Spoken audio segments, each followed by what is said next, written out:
For nearly 500 years, Rome was a republic, governed by elected senators, protected by citizen soldiers, bound by laws that applied even to the most powerful men. Then, in less than a century, it transformed into an empire ruled by one man with absolute power. The change didn't happen through invasion or overnight coup. It happened through a series of crises, military victories, civil wars, and political murders that destroyed the republic from within. Julius Caesar crossed the Rubicon with his army, sparking civil war.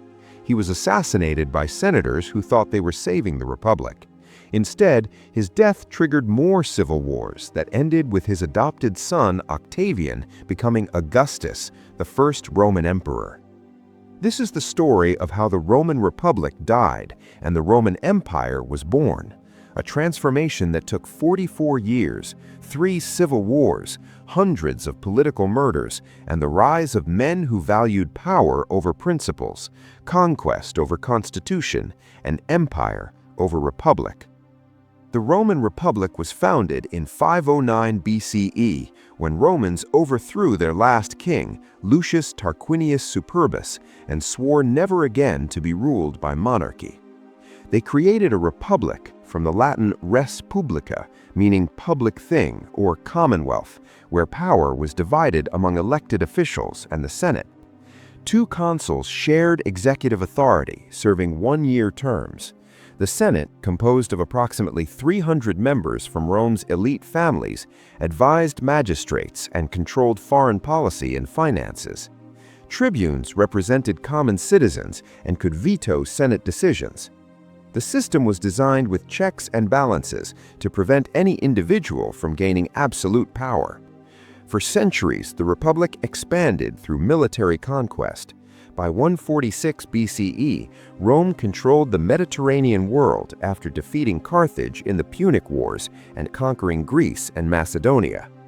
Roman legions were the most effective military force in the ancient world, but success created problems the Republic's political system couldn't handle. Military conquests brought massive wealth into Rome: gold, silver, slaves, and tribute from conquered territories. This wealth concentrated in the hands of the elite. Senators and wealthy landowners accumulated enormous estates called latifundia, worked by enslaved people captured in wars. Small farmers who had formed the backbone of Rome's citizen army were displaced. Many sold their land and moved to Rome, swelling the urban population with unemployed, politically restless masses. The traditional Roman army required soldiers to own property. The reasoning was that property owners had a stake in defending the state. But as small farmers lost their land, Rome's pool of eligible soldiers shrank. In 107 BCE, Consul Gaius Marius reformed the army, opening military service to landless citizens. This reform created professional soldiers whose loyalty was to their generals, who promised them land and plunder rather than to the Republic. This shift would prove fatal to the Republic. Ambitious generals discovered they could use loyal armies to gain political power. In 88 BCE, Lucius Cornelius Sulla marched his legions on Rome, the first time a Roman general had turned his army against the city. Sulla seized power, had his political enemies killed, and made himself dictator. He restructured the government to strengthen the Senate's power, then surprisingly resigned and retired. But the precedent was set. Military force could override political tradition. The Republic continued to destabilize. In 73 BCE, a massive slave revolt led by Spartacus terrified Rome's elite. It took 2 years and multiple legions to crush the rebellion. The victorious general, Marcus Licinius Crassus, crucified 6,000 captured slaves along the Appian Way from Capua to Rome, a message visible for miles. By 60 BCE, 3 powerful men formed an informal alliance called the First Triumvirate. Gaius Pompeius Magnus, known as Pompey the Great, was Rome's most celebrated general, having conquered much of the eastern Mediterranean. Marcus Licinius Crassus was Rome's richest man. Gaius Julius Caesar was a brilliant politician and military commander from an ancient patrician family. The three agreed to cooperate to achieve their political goals, bypassing the Senate. Caesar used the alliance to secure appointment as governor of Gaul in 58 BCE. Over the next 9 years, he conquered all of Gaul, modern France, Belgium, and parts of Germany and Switzerland. His campaigns were brutal and effective. Estimates suggest Caesar's wars killed approximately 1 million Gauls and enslaved another million. He twice invaded Britain, though without establishing permanent control. Caesar's victories made him immensely wealthy, provided him with a battle-hardened army fiercely loyal to him personally, and made him wildly popular with Rome's common citizens who loved tales of his conquests. While Caesar campaigned in Gaul, the triumvirate collapsed. Crassus launched an invasion of Parthia seeking military glory to match Pompey and Caesar. The campaign was a disaster. At the Battle of Carrhae in 53 BCE, Parthian forces annihilated Crassus's army.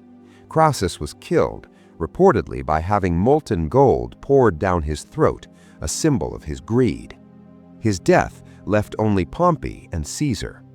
The Senate, fearing Caesar's growing power, allied with Pompey. In 50 BCE, they ordered Caesar to disband his army and return to Rome as a private citizen. Caesar knew that without his army, his enemies would prosecute and destroy him. He faced a choice: obey the Senate and face ruin, or commit treason. On January 10, 49 BCE, Caesar stood with his 13th legion at the Rubicon River, the boundary between Gaul and Italy. Roman law forbade any general from bringing an army into Italy. Crossing the Rubicon with soldiers was an act of war against the Republic. According to the historian Suetonius, Caesar hesitated, then declared "Alea jacta est," or "the die is cast," and crossed with his army. Civil war erupted immediately. Pompey and the Senate fled Rome, planning to gather forces in Greece. Caesar marched into Rome without opposition, secured the treasury, and pursued Pompey. The war stretched across the Mediterranean. In 48 BCE, Caesar defeated Pompey decisively at the Battle of Pharsalus in Greece. Pompey fled to Egypt, where the young pharaoh Ptolemy XIII had him assassinated, hoping to gain Caesar's favor. When Caesar arrived and was presented with Pompey's severed head, he reportedly wept. Pompey had been his son-in-law and former ally. Caesar stayed in Egypt, where he became involved with Cleopatra VII, the sister and rival of Ptolemy XIII. Caesar helped Cleopatra seize power, and they had a son together. Caesar then campaigned through the eastern Mediterranean, defeating remaining enemies. His famous message, Veni, Vidi, Vici, I came, I saw, I conquered, was sent to Rome after a quick victory in the Battle of Zela. By 46 BCE, Caesar had defeated all opposition and returned to Rome as undisputed master of the Roman world.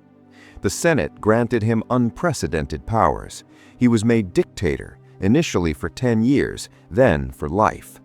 He controlled the army, appointed magistrates, and centralized power that had been distributed across many offices. He initiated massive reforms, expanding the Senate, granting citizenship to people in the provinces, reforming the calendar. The Julian calendar he established remains the basis of the modern calendar.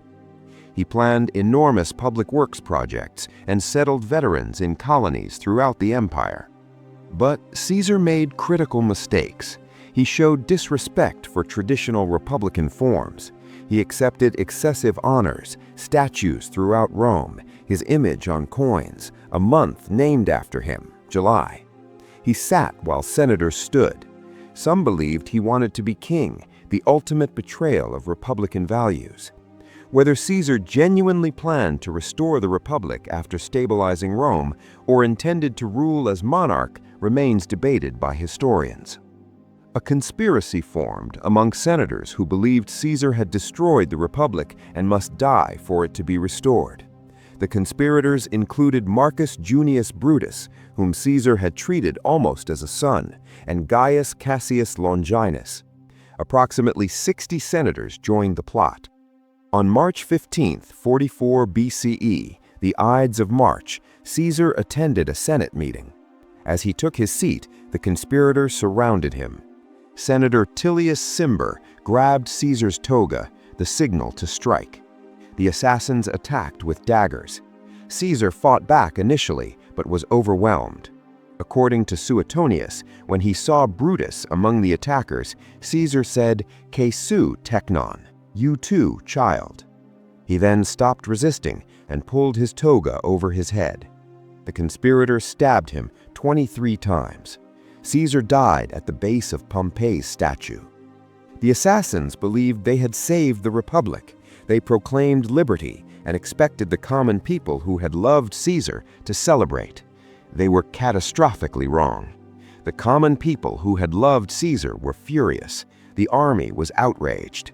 Rather than restoring the Republic, Caesar's assassination triggered a power struggle that would destroy what remained of Republican government. Caesar had named his 18-year-old great-nephew, Gaius Octavius, known to history as Octavian, as his adopted son and heir in his will. Octavian was in Greece when Caesar was killed. He immediately returned to Rome to claim his inheritance. Despite his youth and lack of military experience, Octavian proved to be a brilliant, ruthless politician. Marcus Antonius, Mark Antony, Caesar's closest ally and co-consul, initially controlled Rome. He gave a famous funeral oration for Caesar that turned public opinion decisively against the assassins. Brutus and Cassius fled Italy, but Antony underestimated Octavian. Octavian allied with the Senate against Antony, then betrayed the Senate and formed the Second Triumvirate with Antony and Marcus Aemilius Lepidus in 43 BCE. The three men divided control of Roman territories and established a reign of terror. They published proscription lists, names of enemies to be killed on sight. Approximately 300 senators and 2,000 equestrians were murdered, their property confiscated. The famous orator Cicero, who had opposed Antony, was killed. His head and hands were displayed in the Roman Forum. The triumvirate pursued Caesar's assassins. In 42 BCE, at the Battle of Philippi in Macedonia, Antony and Octavian defeated Brutus and Cassius. Both conspirators committed suicide. The Republic's last defenders were dead. The triumvirates divided the Roman world. Antony took the wealthy eastern provinces. Octavian received Italy and the West. Lepidus got Africa, but he was marginalized. He lacked military power to compete with his partners. For several years, an easy peace held. Antony campaigned in the east and became romantically involved with Cleopatra, Queen of Egypt. Octavian consolidated power in Italy and carefully built his reputation. By 33 BCE, tensions between Octavian and Antony had become unbearable. Octavian launched a propaganda campaign portraying Antony as a traitor seduced by an Eastern queen, accusing him of planning to move Rome's capital to Alexandria and divide the empire with Cleopatra. In 32 BCE, the Senate, dominated by Octavian's supporters, declared war on Cleopatra, not directly on Antony, a technical maneuver to make the conflict a foreign war rather than another civil war. The decisive battle occurred on September 2, 31 BCE at Actium off the coast of Greece. Octavian's fleet, commanded by his brilliant general Marcus Vipsanius Agrippa, defeated Antony and Cleopatra's larger fleet. Antony and Cleopatra fled to Egypt. Octavian pursued them. In August 30 BCE, as Octavian's forces closed in on Alexandria, first Antony, then Cleopatra committed suicide. Octavian had Caesarion, Caesar and Cleopatra's son, killed, eliminating a potential rival. He annexed Egypt as his personal property, making him the wealthiest man in the Roman world. Octavian returned to Rome in 29 BCE as the undisputed master of the entire Roman world. But he had learned from Caesar's mistakes. Rather than openly declaring himself dictator or king, Octavian gradually accumulated power while maintaining the appearance of republican government.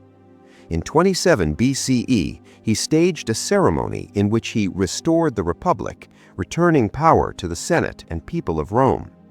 In gratitude, the Senate granted him the title Augustus, meaning the revered one, and gave him proconsular authority over most of Rome's armies and provinces. The Senate continued to meet. Consuls were elected, but Augustus controlled the military, the treasury, and the loyalty of the legions. Real power rested with him alone. Augustus carefully crafted his image. He lived modestly, at least publicly. He restored temples and promoted traditional Roman values. He reformed the army into a standing professional force loyal to the emperor. He created the Praetorian Guard, elite troops stationed in Rome to protect the emperor. He established an efficient imperial bureaucracy. He commissioned magnificent art and architecture celebrating his reign, the Ara Pacis, his forum, his mausoleum. The poet Virgil wrote the Aeneid, Rome's national epic, connecting Augustus to Rome's mythical founder Aeneas. Rome entered the Pax Romana, the Roman peace, a 200-year period of stability and prosperity. Augustus never called himself emperor or king. His official title was princeps, first citizen, but he held power for 41 years until his death in 14 CE, and he established the precedent that one man would rule Rome. He designated his stepson Tiberius as successor, creating an imperial dynasty. The Roman Republic was dead. The Roman Empire had begun. The transformation from republic to empire took 44 years, from Caesar crossing the Rubicon in 49 BCE to Augustus's consolidation of power by 27 BCE. It required 3 civil wars, countless political murders, the destruction of republican institutions, and the concentration of military power in one man's hands. The Republic died not from external invasion, but from internal contradictions, military expansion that enriched the few while impoverishing the many, political systems unable to govern a vast empire, ambitious generals who valued power over tradition, and a citizenship that ultimately preferred the stability of autocracy to the chaos of republican politics. The Roman Empire would last another 500 years in the West and 1,500 years in the East as Byzantium. But the Republic, the system of shared power, elected magistrates, and civic participation, was finished. Augustus and his successors would rule as emperors, some wise, many tyrannical, but all holding power the Republic had been designed to prevent any individual from possessing. The death of the Roman Republic stands as history's greatest lesson in how democracies die, not through obvious tyranny, but through the gradual erosion of norms, the concentration of power in times of crisis, the appeal of strongmen who promise order, and citizens who trade liberty for security. The Romans who celebrated Augustus's rule in 27 BCE could not have imagined their descendants would never again choose their leaders, that the Senate would become a powerless advisory body, that emperors would claim divinity, that Rome itself would eventually fall. But by the time Augustus established the empire, it was too late. The Republic was already dead. It just took decades for Romans to realize it.